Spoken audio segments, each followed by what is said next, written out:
সশস্ত্র বাহিনী দিবসের অনুষ্ঠানে সেনাকুঞ্জে বক্তব্য রাখেন প্রধান উপদেষ্টা ডক্টর মোহাম্মদ ইউনূস। বক্তব্যের শুরুতেই খালেদা জিয়াকে সম্ভাষণ জানান প্রধান উপদেষ্টা। বলেন, এক যুগ পর সেনাকুঞ্জ তাকে পেয়ে গর্বিত ও আনন্দিত। ডক্টর ইউনূস বলেন, ছাত্র আন্দোলনে জীবন নিয়ে যারা নতুন করে দেশ গঠনের সুযোগ দিয়েছে, জাতি তাদের আজীবন স্মরণ করবে। এ সময় সেনাবাহিনীর বিভিন্ন কার্যক্রমের প্রশংসা করেন তিনি। বহিঃশত্রুর আক্রমণ থেকে বাঁচাতে সেনাবাহিনী সদা প্রস্তুত, পেশাদারিত্ব বজায় রাখবে সেনাবাহিনী, এমন প্রত্যাশাও করেন প্রধান উপদেষ্টা। জাতিসংঘ মিশন সফলভাবে সম্পন্ন করছে বলে বাংলাদেশ সেনাবাহিনীর বাহবা দেন তিনি। এক যুগ ধরে তিনি এই মহাসম্মেলনীতে অংশগ্রহণ করার সুযোগ, এই কারণে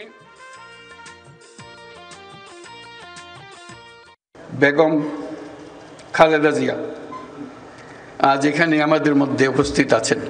এক যুগ ধরে তিনি এই মহাসম্মেলনীতে অংশগ্রহণ করার সুযোগ পান নাই, আজকে সুযোগ পেয়েছেন। আমরা সবাই আনন্দিত এবং গর্বিত।